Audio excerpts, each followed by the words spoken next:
शुरू अल्लाह के नाम से जो निहायत मेहरबान और रहम करने वाला है, और जब वो उम्मत को बख्शने पर आता है तो तोहफे में रमज़ान देता है। अस्सलाम वालेकुम मोहतरम नाज़रीन, मैं हूँ आपकी मेज़बान बुशरा खान, मेरे साथ हैं हाफिज़ मोहम्मद इमरान। रमज़ान का समर डिजिटल पर सहरी की एक्सक्लूसिव ट्रांसमिशन में आप सबको बहुत बहुत खुशामदीद।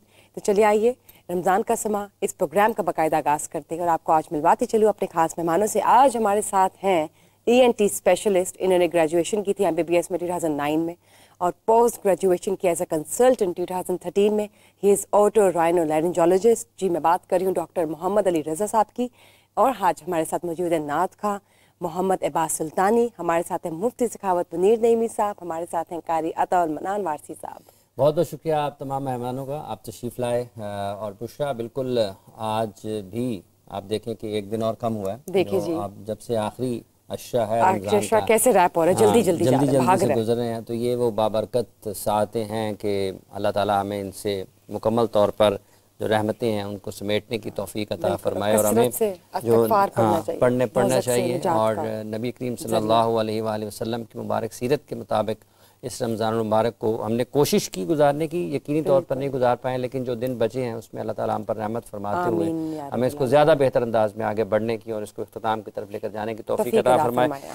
पेशतर इसके कि हम गुफ्तगू करें कोई और, कारी अता उल मन्नान वारसी साहब से गुजारिश है कि जनाब तिलावत कलाम पाक की सआदत हासिल फरमाएँ। अऊज़ु बिल्लाहि मिनश शैतानिर रजीम, बिस्मिल्लाहिर रहमानिर रहीम, वजज़ाहुम बिमा सबरू जन्नतन व हरीरा मुत्तकीईन फ़ीहा अलल अराइक ला यरौन फ़ीहा शम्सन वला ज़महरीरा वदानियतन अलैहिम ज़िलालुहा वज़ुल्लिलत क़ुतूफ़ुहा तज़लीला वयुताफ़ु अलैहिम बिआनियतिन मिन फ़िद्दतिन वअक्वाब कानत क़वारीरा मिन फ़िद्दतिन क़द्दरूहा तक़दीरा वयुस्क़ौन फ़ीहा कअसन कान मिज़ाजुहा ज़ंजबीला ऐनन फ़ीहा तुसम्मा सलसबीला वयतूफ़ु अलैहिम विल्दानुन मुख़ल्लदून इज़ा रअयतहुम हसिबतहुम लुअलुअन मंसूरा वइज़ा रअयत थम्म रअयत नईमन वमुल्कन कबीरा आलियहुम थियाबु सुंदुसिन खुद्रुन वइस्तबरक़ वहुल्लू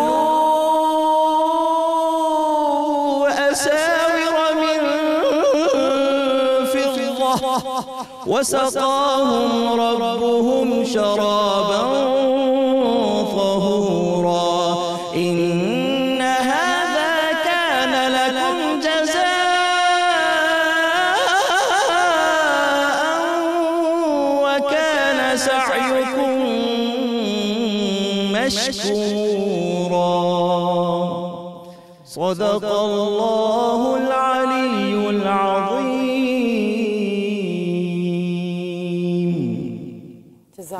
जज़ाकल्लाह सदक़ रसूलुन नबीयुल करीम व नहनु अला ज़ालिका मिनश शाहिदीन। जज़ाकल्लाह जनाब कारी अता उल मन्नान वारसी साहब, आप तशरीफ़ लाए, आपका बहुत बहुत शुक्रिया। अच्छा जी सब सुल्तानी साहब, आपसे गुजारिश है कि नात रसूल मक़बूल सल्लल्लाहु अलैहि वसल्लम पेश फरमाइए। बिस्मिल्लाह। अपनी दामन शफ़ाअत में छुपाए रखना, अपने दामन शफात में छुपाए रखना, अपने दामन शफात में छुपाए रखना, मेरे सरकार मेरी बात बनाए रखना, मेरे सरकार मेरी बात बनाए रखना। मैंने माना कि निकम्मा हूँ मगर आपका हूँ, मैंने माना कि निकम्मा हूँ मगर आपका हूँ, इस निकम्मे को भी सरकार निभाए रखना, इस निकम्मे को भी सरकार निभाए रखना, मेरे सरकार मेरी बात बनाए रखना। और ज़राए खाक को खुर्शीद बनाने वाले, ज़राए खाक को खुर्शीद बनाने वाले, खाक हूँ मैं मुझे कदमों से लगाए रखना, खाक हूँ मैं मुझे कदमों से लगाए रखना, मेरे सरकार मेरी बात बनाए रखना। और आप याद आए तो फिर याद ना आए कोई, आप याद आए तो फिर याद ना आए कोई, गैर की याद मेरे दिल से मिटाए रखना, गैर की याद मेरे दिल से मिटाए रखना, मेरे सरकार मेरी बात बनाए रखना। और उनके आने की घड़ी है वो आने वाले, उनके आने की घड़ी है वो आने वाले, मेरे सरकार की महफिल को सजाए रखना, मेरे सरकार की महफिल को सजाए रखना, मेरे सरकार मेरी बात बनाए रखना। शायद इस राह से खालिद मेरे आका गुजरे, शायद इस राह से खालिद मेरे आका गुजरे,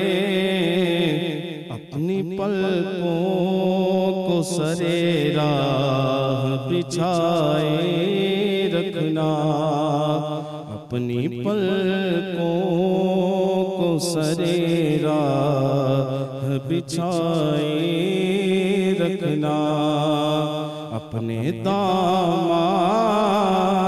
शफात में छुपाए रखना। मेरे सरकार मेरी बात बनाए रखना। सुभान अल्लाह जी, बहुत बहुत शुक्रिया जनाब सुल्तान साहब आपका, बहुत बहुत शुक्रिया, बहुत बहुत शुक्रिया। जी डॉक्टर साहब कैसे हैं आप? रमज़ान कैसे गुजरा? बेहतरीन।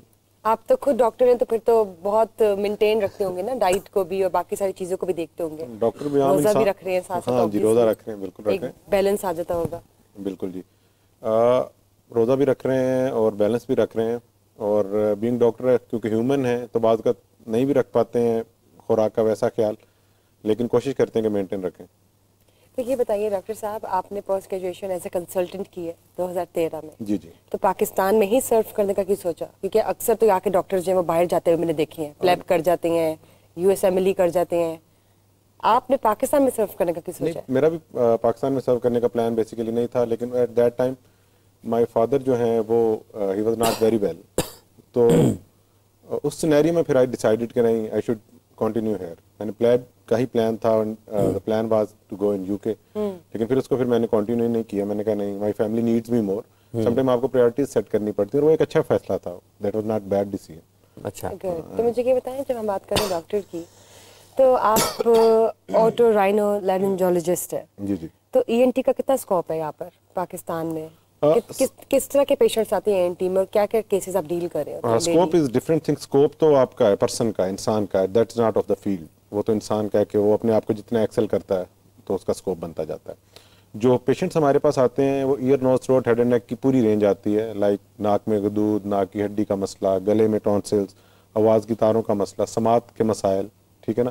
फिर हेड एंड नेक, थायराइड है, कैंसर्स हैं और बेइंतहा चीज़ें हैं। मैक्सिलोफेशियल है, जबड़े के मसाइल, जबड़े की सर्जरीज, और यू नेम, पैदाइशी गूंगा बहरापन, खराटों के मसाइल, नाक से खून आना, गले का बार बार ख़राब होना, बच्चों में कान ख़राब होना, बहना, बच्चों में समात के मसाइल, तो वाइड रेंज है ईयर, नोज, थ्रोट। ये खराटे हैं, इनका क्या मसला है? ये किस वजह से होते हैं और इससे बचाव का क्या जरिया है?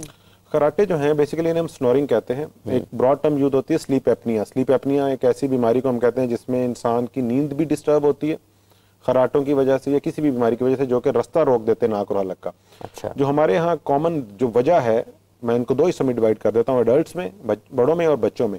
बड़ों में ओबेसिटी है, वजन का बढ़ जाना। जब एक खास BMI से वजन बढ़ जाता है तो खराटे आने लग जाते हैं, नाक और हलक का रास्ता ब्लॉक होता है, चौक कर जाता है। ठीक है। इंसान जब लेटता है तो जुबान पीछे को फॉल करती है तो ब्लॉकेज आती है, इसी को हम खराटे आना। सादा अल्फाज में मैंने सिंपलेस्ट आपको उसका बता दिया। तो इसका क्या हल है? इसका सबसे बड़ा हल है वेट रिडक्शन। सबसे बड़ा हल है वेट रिडक्शन। और अगर वेट की वजह से नहीं खराटे आ रहे हैं तो देन जो कान गला का डॉक्टर है वो उसकी वजह का तयन करता है कि नाक, हलक और सांस के ऊपर वाले हिस्से में किस रीजन में ब्लॉकेज है।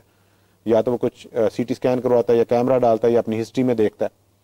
जहाँ पे उसको फिर प्रॉब्लम मिलती है वो उसको डील करता है। बच्चों में जो एक बहुत बड़ी वजह है खराटों की, दैट इज एडिनॉइड्स।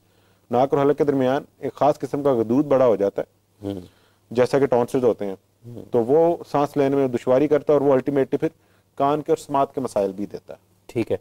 ये तो बच्चों का नाक बहना है या बच्चों की नाक की हड्डी के मसाइल हैं, ये कोई पैदाइशी तौर पर हैं, इसमें ख़ानदानी मसाइल हैं या फिर कुछ ग़िज़ा का असर है? जी, नाक बहना जो है ना, पहले मैं उसको बता देता हूँ। जो नाक बहना राइनोरिया में कहते हैं, नाक से सफ़ेद या पीला पानी आना, ठीक है ना। मोस्ट ऑफ द टाइम ये इन्फ्लेमेटरी होता है। एनवायरनमेंट में कोई ऐसी चीज़ होती है वो रिएक्ट कर रहा होता है, कोई धुआं, गर्द, गुबार होती है, ठीक है जी। और जो उससे हटके आपने जो बात की है, दूसरी चीज़ आपने क्या पूछी है? ये हड्डी के हड्डी जो है बच्चों में नहीं सीधी की जाती, ना ही बच्चों में कोई हड्डी का मसला ऐसा चाहता है। हड्डी के मसाइल 18 साल से बाद की उम्र के हैं। उससे पहले जो नेजल ऑब्स्ट्रक्शन है, नाक का बंद होना, उसमें सबसे बड़ी वजह, जैसे मैंने पहले आपको बताया, जो खराटों का बायस भी है, दैट इज एडिनॉइड्स, या के बार बार नाक बहना।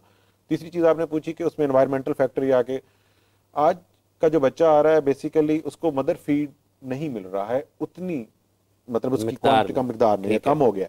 तो बेसिकली ये भी एक बहुत बड़ी वजह है नाक से पानी का आना, या कि नाक के या कि पूरे जिस्म के मसाइल, कुव्वत मुदाफ़त की कमी है सादा अल्फाज में। अच्छा, कुव्वत मुदाफ़त की कमी की वजह से ये चीज़ें शुरू होती हैं, फिर उसके बाद इन्फेक्टिव में चेंज हो जाती हैं। इन्फेक्टिव से और जैसे मुफ्ती साहब हमारे पास यहाँ पे मौजूद हैं, रमज़ान में इनकी जितने भी कुर्रा हज़रात हैं, हुफ़ाज़ कराम हैं, इनकी मसरूफियत बहुत बढ़ जाती है। बिल्कुल बढ़ जाती है। तो इनके भी गले के ऊपर खासा जोर आता है। ख़ास तौर पे अगर मैं सवाल को शामिल करूं तो तकरीबन हर रमज़ान मुबारक में एक समझ लें कि एक जुमा, जब पहला जुमा हम पढ़ाते हैं ना, जुमा पढ़ाने के बाद जब तरावी में जाते हैं तो अमूमी तौर पे हमारी आवाज़ ना कुछ बैठ जाती है, और मोस्टली ऐसा होता है कि पहले जुमा के बाद जो हफ्ता या इतवार आता है तो हम तरावी भी नहीं पढ़ा पाते, यानी इस कदर आवाज़ बैठ जाती है कि हमसे मतलब बोला भी नहीं जाता। और फिर डॉक्टर हजरात हमें, मैं ये आपकी मौजूदगी में बड़ी माजरत से बात अर्ज करूँगा कि मैं पिछले साल 3 डॉक्टर्स के पास गया और तीनों ने मुझे अलग-अलग नुस्खा दिया, तो मैं कंफ्यूज हो गया कि मैं किस पर अमल करूं। तो मेरे लिए बड़ा मसला था। और पिछले साल तो बिल्कुल ना गला बैठ गया था और पूरा हफ्ता मुझे ना डिस्टर्बन रही, और इस साल ये हुआ कि गला जब बैठा है तो 2-3 दिन तो इस साल भी रहा। मैं वही अर्ज कर रहा हूँ कि इस साल जब गला बैठा है तो मुझे एक डॉक्टर साहब ने कहा, उन्होंने कहा जी बिल्कुल आप दवाई ना खाएं बल्कि आप रेस्ट करें। तो उसका फ़ायदा ये हुआ कि 3 दिन के बाद ना वो आवाज़ अपनी जगह पे आना शुरू हुई। तो हमारे लिए बिलखुसूस जिनका गला बहुत ज़्यादा इस्तेमाल होता है उनके हवाले से आपको जो आपको आखिरी डॉक्टर साहब ने बात की कि गले को कुछ दवाई ना दें, रेस्ट करें, ये बेस्ट उन्होंने बात की एग्जैक्टली। और जो आपने बात की कि 3 डॉक्टर्स के पास गए, 3 मुख्तलिफ नुस्खे हैं, ये बात अलमिया है और ये दुरुस्त है। प्रॉब्लम ये है कि डॉक्टर आपको वक्त नहीं दे पा रहा। अब जब हम एग्जाम में जाते हैं अपने पोस्ट ग्रेजुएशन के लिए तो हमारे पास 1 घंटा होता है एक पेशेंट के लिए, आधे घंटा हमारे पास हमें दिया जाता है उसको कि आप इसे एग्जामिन करें, इससे हिस्ट्री लें, और फिर आधे घंटे के हमारा वाइवा होता है। कहने का मतलब ये है कि अभी अगर किसी पेशेंट को आपने डिटेल में देखना है ना तो आधा घंटा इज द टाइम। अगर कोई बहुत एफिशिएंट डॉक्टर है तो 20 मिनट, लेकिन एक डॉक्टर जब आप आते हैं उसके 5 मिनट आप उसके पास बैठते हैं वो कुछ नहीं समझ पाता आपको। मैं आपको सही बता रहा हूँ, जिसने 40 मरीज देखने हैं वो आपको टाइम नहीं दे सकता। ठीक है ना, बेसिकली टाइम ओवर मनी ये चल रहा है, प्रॉब्लम है। अब आपको बंदा ऐसा ढूंढना जो आपको वक्त दे सके, जो 20-25 मिनट जिसने आपकी हिस्ट्री लेनी है, पूछे एक एक चीज मसला मौजूद कहाँ है, फिर वो आपको एग्जामिन करे, फिर वो इन्वेस्टिगेशन की तरफ जाए। बाकी जो बात की आपने कि ये जो प्रॉब्लम है जो हफाज का है या कि ये डॉक्टर्स का भी है, टीचर्स का भी है, ये जो आप एंकर्स हैं इनका भी है, आवाज़ बैठ जाती है, भारी हो जाती है, आवाज़ की करैक्टर चेंज हो जाता है। फ्रेंकली इसमें सिर्फ एक ही हल है, वॉइस रेस्ट। अल्लाह ने ये जो आवाज़ की तारें दी है, लैरिंग्स दी है, इसकी एक लिमिट है। जैसे आप 24 घंटे चल नहीं सकते हैं, आप दिन में 3-4 घंटे चल सकते हैं। उसके बोलने का भी एक है कि आप इतना बोल सकते हैं। इंसान 24 घंटे में कितना बोल, अल्लाह के नबी ने फरमा दिया कि जी आपकी आवाज़ सल्लल्लाहु ने उनकी आवाज़ से ऊंची ना होने पाए। अब उनकी आवाज़ धीमी थी। Very good. तो ये एक बहुत बड़ा पैरामीटर है। हम बेसिकली जज्बाती भी हो जाते हैं जब हम मेंबर पे होते हैं, या कि हम मोटिवेशनल स्पीकर्स हैं वो भी जब ऊंचा बोलते हैं। तो माइक्स बड़ी ब्लेसिंग है। मेरे पास टीचर्स आते हैं, उनका यही मसला होता है। मैं उनसे पूछता हूँ कि आपकी क्लास कितनी, कहते हैं 50 की क्लास है। कमरा कितना बड़ा है, वो कहते हैं इतना बड़ा है। माइक नहीं है जी, पानी का इस्तेमाल करना पड़ेगा, आपको इंटरमिटेंटली रुकना पड़ेगा। एक कॉलर ले लें सर, कथा कलामी की बात चाहते हैं, कॉलर ले लेते हैं। अस्सलाम वालेकुम। जी वालेकुम सलाम। जी फरमाइए। बात कर रहा हूँ लाहौर से।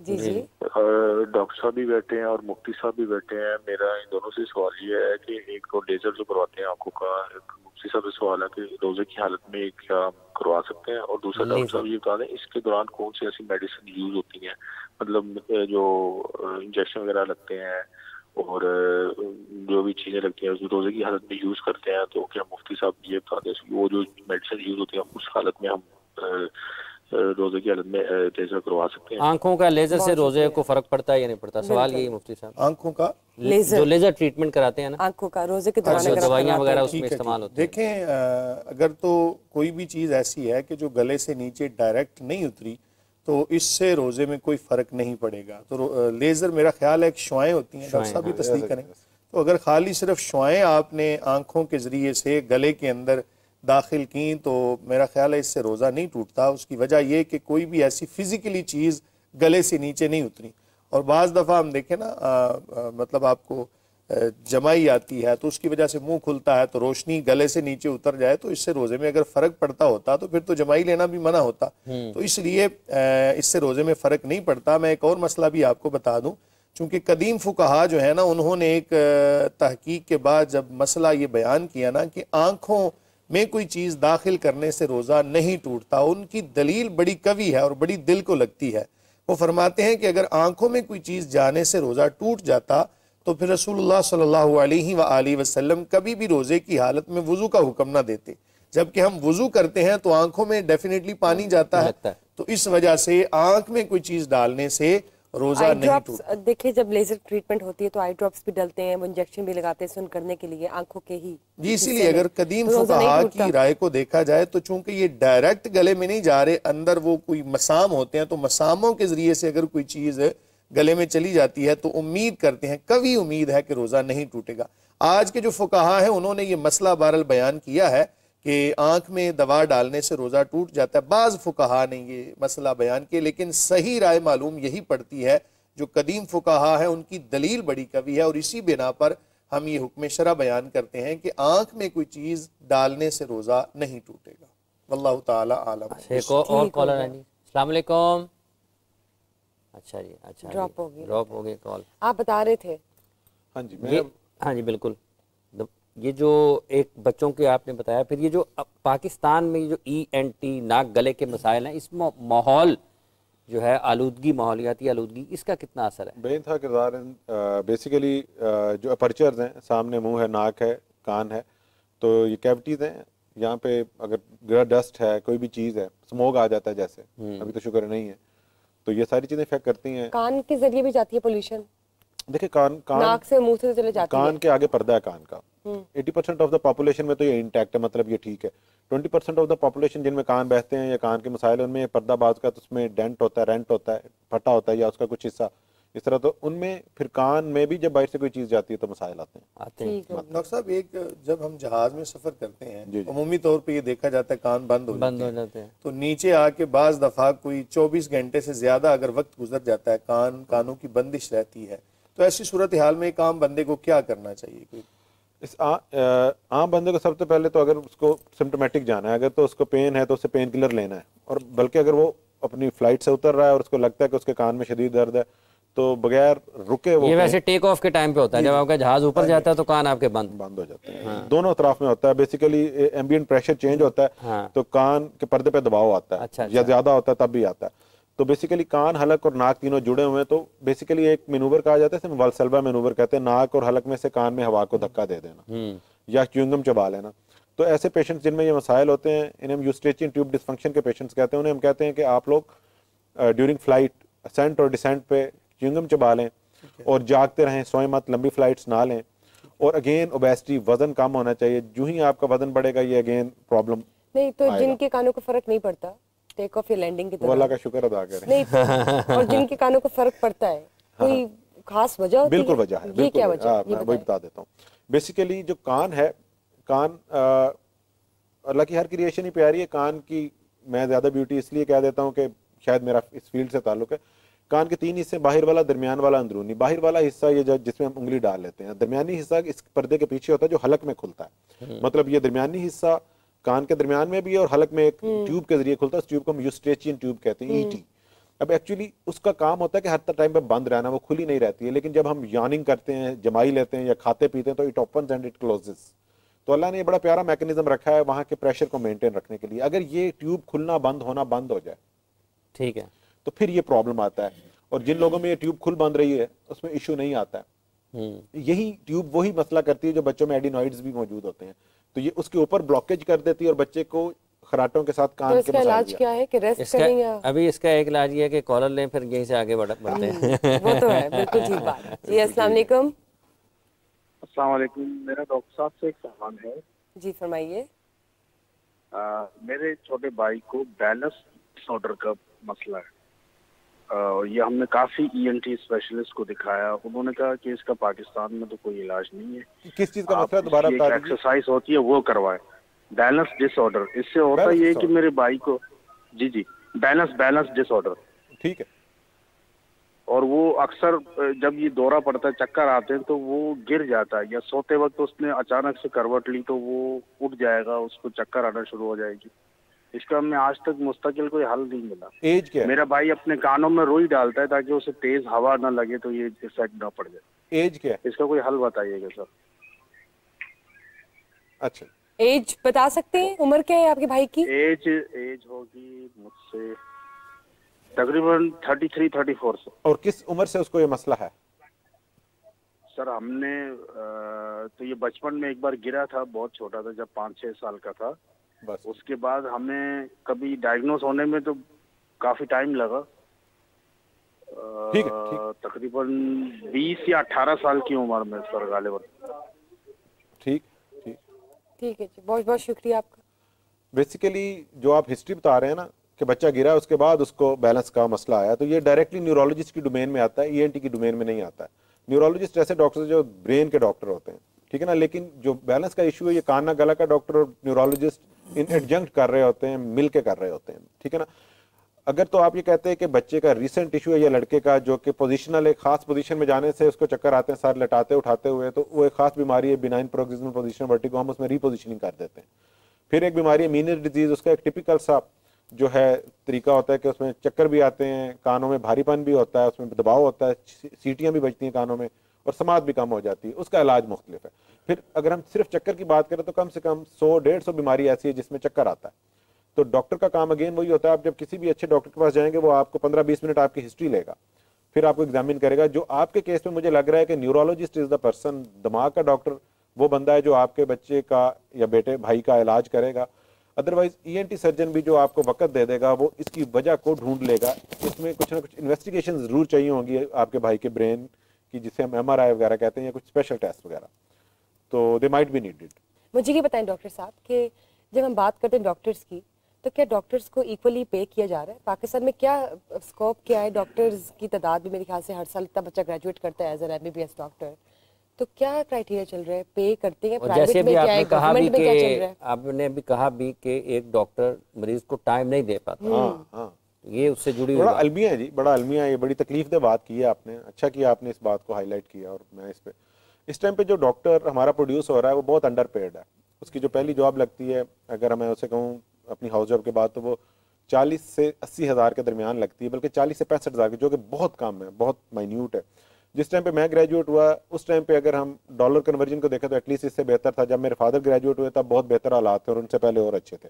तो इस टाइम पे अगर आप बच्चे को इस चीज़ के लिए ला रहे हैं कि जी वो कोई फाइनेंशियल बर्डन उठाएगा फैमिली का, तो ये बिल्कुल गलत है। मतलब एज अ डॉक्टर्स की पे कम है, बहुत बहुत कम हो गई है। डॉक्टर्स की पे कम है, उसकी वजह है माफियाज आ गए, माफियाज आ गए। ठीक है। बेसिकली अगर आप देखें तो जो बड़े बड़े हॉस्पिटल्स हैं उनके जो मालकान हैं, अब उनके अपने मेडिकल कॉलेजेस हैं, ठीक है ना, वो प्रोड्यूस कर रहे हैं, वो उसको बच्चे को जब करवा रहे हैं ग्रेजुएट उस टाइम पे भी पैसे ले रहे हैं, अच्छा खासा ले रहे हैं, और फिर उसके बाद अपॉर्चुनिटी आगे नहीं है, ठीक है ना। तो और जो ग्रेजुएट हो रहा है हमारा अपना, जो कि स्टेट पैदा कर रही है, जो कि किंग एडवर्ड का बच्चा अलामा इकबाल का, उसकी प्रायोरिटी है बाहर निकल जाना, जो एक्चुअली पाकिस्तान में स्टे करना चाहिए। अब हमारे पास रह जाते हैं बाकी प्राइवेट के, और जो इधर से आए होते हैं चाइनीज और ये बाकी ग्रेजुएट। एक तो क्वालिटी लो जा रही है, हेल्थ की जो है वो नीचे जा रही है, ठीक है ना। बाकी बात आप कर रहे थे कि जी टाइम देना डॉक्टर का, हाँ अच्छा, अब पॉलिसी का फुकदान है, सिस्टम नहीं है प्रॉपर, ठीक है ना। जब हम ग्रेजुएट हुए या पोस्ट ग्रेजुएशन कर रहे थे तो जो एक प्रोफेसर होता था उसका जितना दिल करता था वो अपने वार्ड में ट्रेनीज रख लेता था। इसके कुछ फायदे भी थे, कुछ नुकसान भी थे। फिर अब आ गई है जिसे हम कहते हैं पंजाब रेजिडेंसी प्रोग्राम, उसमें वो अपनी मर्जी से लोगों को भेजते हैं स्पेशलिटीज में, या कि उन्होंने बता दिया कि इस स्पेशलिटी में इतने लोग जाएंगे। अब अगर आप इंस्टीट्यूट्स में जाएं तो वहां पे डॉक्टर पे बर्डन है, ठीक है ना, उसका क्राइटेरिया ऐसा है, और वही डॉक्टर हमारा ट्रेन भी नहीं हो पा रहा है, आगे जॉब की अपॉर्चुनिटी नहीं है, ठीक है। और जब पुराना टाइम था उसमें एटलीस्ट ये होता था कि लोग पोस्ट ग्रेजुएशन इजीली कर लेते थे, तो ये एक मसला है बहुत बड़ा। और इसके साथ और बेइंतहा पॉलिसी इश्यूज हैं कि उनको प्लेसमेंट स्ट्रक्चरल इश्यूज हैं आपके ख्याल में? फिर ये इनको कहा जा सकता है कि आपके स्ट्रक्चर इतना हिला? स्ट्रक्चर बेसिकली बना ही नहीं है। अच्छा, बना ही नहीं है। देखिए मैं बताता हूँ, आपका जो सिर्फ एक आर्मी का सेटअप है जिसमें प्रॉपर स्ट्रक्चर है लेफ्टिनेंट जनरल तक, ठीक है। अगर आप पंजाब गवर्नमेंट में चले जाएं तो आपका जो डॉक्टर है उसमें 4 कैडर्स हैं, general cadre, specialist cadre, teaching cadre है, और फिर एक डेंटल कैडर है। डेंटल का तो खैर अलग चले, ठीक है ना। इनमें अब पॉलिसी ऐसी है कि एक जो डॉक्टर है उसने प्रमोशन लेके अपने 20वें स्केल तक जाना है या 21वें तक जाना है, लेकिन उसको अल्टीमेटली हेड एक सेक्रेटरी करेगा जो कि एक ब्यूरोक्रेट है, जो कि 4-5 महकमों से होके आया है, फिर वो आके इधर बैठ गया। या कि ठीक है, बहुत अच्छे ब्यूरोक्रेट्स भी हैं जिन्होंने ज़्यादा हेल्थ में टाइम गुजारा और उनकी अच्छी डिसीजन मेकिंग भी है, सारे एक जैसे नहीं है, लेकिन इससे प्रॉब्लम आता है, एक हायरार्की उस तरीके से डेवलप नहीं हुआ है। ठीक हो गया कि ठीक है। तो मुझे ये बताया, जो हम बात करते हैं रमज़ान की, रोज़ा भी रखते हैं सब, लेकिन जो शुगर के पेशेंट्स होते हैं वो रोज़े में शुगर को कैसे कंट्रोल कर सकते हैं और उसको कैसे मेंटेन करके चले? रोज़ा भी रखना है और इस चीज़ को भी वो करना, डील करना है। शुगर के पेशेंट्स के लिए देखें जी, ज़्यादा बेहतर तो जो राय देंगे वो डायबिटोलॉजिस्ट देंगे, लेकिन बीइंग फिजिशियन, बीइंग सर्जन, कुछ ना कुछ मैं इसमें ऐड कर देता हूँ कि कुछ लोगों की जो प्री डायबिटिक्स हैं, जो कि अभी पूरे उसमें नहीं शामिल हुए हैं, तो उनके लिए तो बहुत इजी है, वो अपने मील्स को मतलब कि जो सहरी है उसको जैसे वो करते हैं वो करें, लेकिन बहुत ज़्यादा हैवी ना करें। इसी तरह अफ्तारी में भी वो एक मामूली रखें खाने को, और फिर उसके बाद मील ले लें रात को। मीठा अलाउ होता है कि नहीं?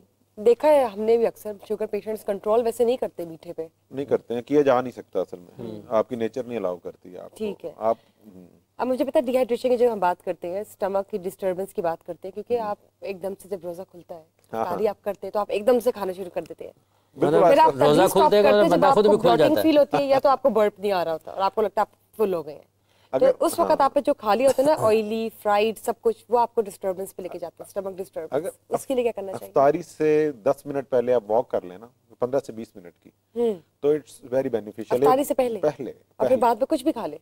नहीं, मैं आपको बता रहा हूँ कि इफ्तारी से पहले अगर आप वॉक कर लेते हैं तो बेसिकली आप एक्टिव हो जाते हैं। हमारे यहाँ तरीका भी तो है ना, सोए उठ के इफ्तारी कर ली, ठीक है, डाइजेशन मेटाबॉलिज्म आपका वो एक्टिव हो जाता है, बेहतर हो जाएगा। उसके अलावा आपने ये तो खाना ही नहीं चाहिए जो हम ऑयली चीजें खा लेते हैं, आप फ्रूट से शुरू करें रोजे को इफ्तारी, बल्कि खजूर से करें जो कि सुन्नत तरीका, खजूर पानी से करें। उसके बाद आप असूली तौर पर तो नमाज पढ़ लें, असूली तौर पर जो आपके दिमाग के अंदर एक गश चला हुआ है ना वो रुक जाएगा, फिर अब आप नॉर्मेलिटी की तरफ आ जाएंगे, अब आपके खाने पे आप टूटेंगे नहीं, उसको आप खाएं। अच्छा, इफ्तारी में वैसे बंदा होता है ना निढाल हो जाता है वॉक करते हुए, नहीं, तो बड़ी शानदार चीज है, कर सकते हैं बिल्कुल, मतलब कोई भी उम्र का बच्चा बच्ची या मर्द खवातीन हजरात इफ्तारी से पहले नाज़रीन के लिए कि इफ्तारी से पहले आप जरूर एक्सरसाइज करें, डायबिटिक्स अवॉइड करें। हाँ, डायबिटिक्स अवॉइड करें, लेकिन एक्सरसाइज जरूर करें। इससे क्या होता है, आपके सेल्स जो है एक्टिव हो जाते हैं, मेटाबॉलिज्म फास्ट हो जाता है, फिर आप जो खाएंगे वो एटलीस्ट डाइजेस्ट हो जाएगा। लेकिन उसके बाद ये जाके पकौड़े ना आधा किलो, लेकिन इसके बाद ये ना हो वाकई आप लोग ने फ्राइज भी रखे हुए हैं, सारी ऑयली चीजें जो है ना, ऑयली होनी नहीं चाहिए, ऑयली होनी नहीं चाहिए, बिल्कुल, वो आपको सुस्त कर देती है, हमें लगता है। पानी की कमी जो है ये हर किसी में हो सकती है रोजा रखने से, या फिर ये भी हर शख्स का एक अलग सा निजाम है, उसको उसमें से गुजरता है? जनरली पॉपुलेशन पीती बहुत कम पानी है। अब जब मैं पेशेंट्स को कहता हूँ कि जी आप इफ्तारी से सहरी के दरमियान कोशिश करें कि 20 गिलास पी लें, वो पहले तो उनका इतराज होता है हम तो रूटीन में 20 नहीं पी सकते। अब गिलास भी इतने इतने से, हमारे जमाने में हम इतने इतने बड़े गिलासों में पानी नहीं, तो अब कहते हैं कि 20 ज्यादा नहीं, excess of water is also 8 गिलास नहीं होता, सुना है हमने। एक्सेस उसके लिए जो कि किडनी का पेशेंट है, जो ब्लड प्रेशर का पेशेंट है, जो 70-80 साल पे बैठा है, जो एक जवान आदमी है, उसके तो जिस्म की रिक्वायरमेंट है, आपकी body it's made of 80% of water, तो 20 गिलास अगर आपने उसको रिप्लेस ही नहीं करना है। पानी की कमी से बगैर स्किन का भी मसला हो सकता है, पूरे जिस्म के पूरे आपके आधे मसाइल इसके साथ। अगर आप 4 चीजें दुरुस्त कर लें, अपनी स्लीप का पैटर्न दुरुस्त कर लें, अपना सन एक्सपोजर अच्छा कर लें, पानी का इस्तेमाल अच्छा कर लें, तो आपकी 80% पूरी बीमारियां खत्म हो सन जाती हैं। एक्सपोजर कैसे होता है, मतलब आप सन एक्सपोजर बैठना पड़ता है या आप बस घूमते फिरते जाए? और आप अब आजकल हम जिस एज में रह रहे हैं ये ऑर्गेनिक एज है, सॉरी ऑर्गेनिक नहीं, क्या कहते हैं, इनऑर्गेनिक एज है, ये आर्टिफिशियल एज है। नॉर्मल तो एक बंदा जो है उसका सन पे बहुत एक्सपोजर था, अगर आप आज से 30-40 साल पहले चल जाए, किसान था तो वो फसलों में जाता था, एक आम आदमी भी बाहर निकलता था। अभी तो हमने कैद कर लिया अपने आप को दीवारों में, एसी जो है वो जरूरत हो गई है। मैंने बचपन में एसी नहीं चाहा, हालांकि 1990 में मेरे घर में एसी लग गया, लेकिन मैंने उसे बहुत कम चलता देखा है, लेकिन अब जरूरत बन गई है।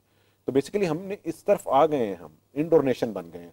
तो सूरज का एक्सपोजर तो इतना जरूरी है कि आपका डिप्रेशन से लेके हर तरह की बीमारी, जिनके यहाँ सूरज नहीं होता उनसे पूछें, वो तो बेचारे ढूंढ रहे होते हैं, तो उनके हाँ तो सेलिब्रेशंस होती हैं, प्रॉपर सन टैन डे मनाया जाता है। आइडियली अगर आप सुबह के टाइम बाहर निकलते हैं और सूरज मतलब कि आपको लगता है नमाज के बाद, तो वो बेस्ट टाइम है, बेस्ट टाइम है। नमाज के बाद जब सूरज आ रहा है, ठीक, बहुत अच्छी बात है। देखिए कुदरत ने इतनी चीजें रखी हुई है हमारे लिए तोहफे के तौर पे, अल्लाह ताला हम सबको तौफीक दे कि हम इन सब चीजों से फायदा उठाएं और फायदा उठाएं, कुछ थोड़ा परहेज भी करें, परहेज भी करें, ऑयली फूड तो प्लीज। महमूद हसन साहब भी हमारे साथ हैं, नात खान महमूद साहब, आपका भी बहुत बहुत शुक्रिया, आप तशरीफ फरमाएं। डॉक्टर साहब आप तशरीफ लाए, आपका बहुत शुक्रिया। सुल्तान साहब आप तशरीफ लाए, आपका बहुत शुक्रिया। प्रोग्राम में हम अब इख्तिताम की तरफ बढ़ रहे हैं। इस नात या कलाम के साथ एक नात रसूल मकबूल सल्लल्लाहु अलैहि वसल्लम पेश फरमाएंगे जनाब, लेकिन हम मिलेंगे इंशाल्लाह इफ्तार में जी, बिल्कुल इफ्तार में। बहुत शुक्रिया आपका जी, आप लोगों से इफ्तार में मुलाकात होगी दोबारा। आप सब लोग अपना बहुत सा ख्याल रखें और महमूद साहब से गुजारिश है कि नात रसूल मकबूल सल्लल्लाहु अलैहि वसल्लम पेश फरमाएं। अल्लाह हाफिज़।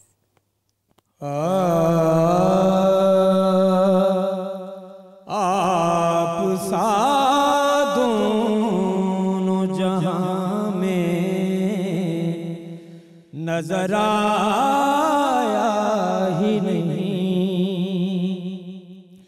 क्योंकि अल्लाह ने कोई और बनाया ही नहीं।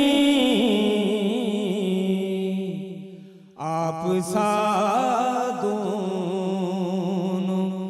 जहां में नजर आया ही नहीं। और जिसने सरकार के चेहरे की ज़ियारत करनी, जिसने सरकार के चेहरे की ज़ियारत करनी, उसकी नजरों में तो कोई और समाया ही नहीं, क्योंकि अल्लाह ने कोई और बनाया ही नहीं। आप सा जहां में नजर आया ही नहीं। और आपने जब से नवाजा है या रसूल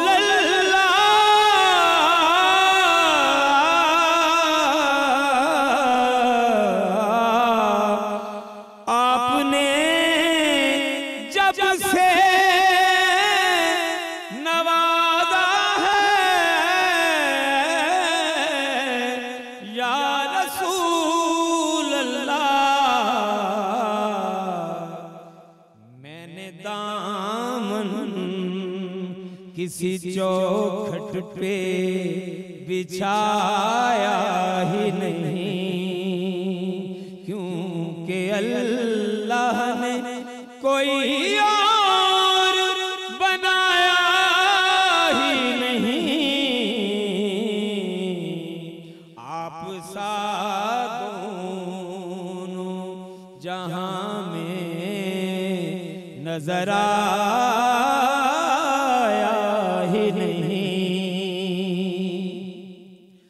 और जब कहा कब्र में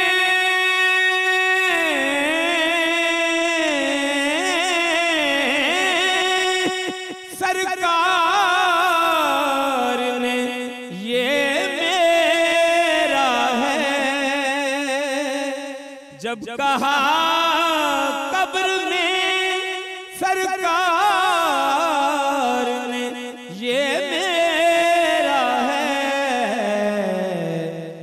नकीरों ने मुझे हाथ लगाया ही नहीं। आप सा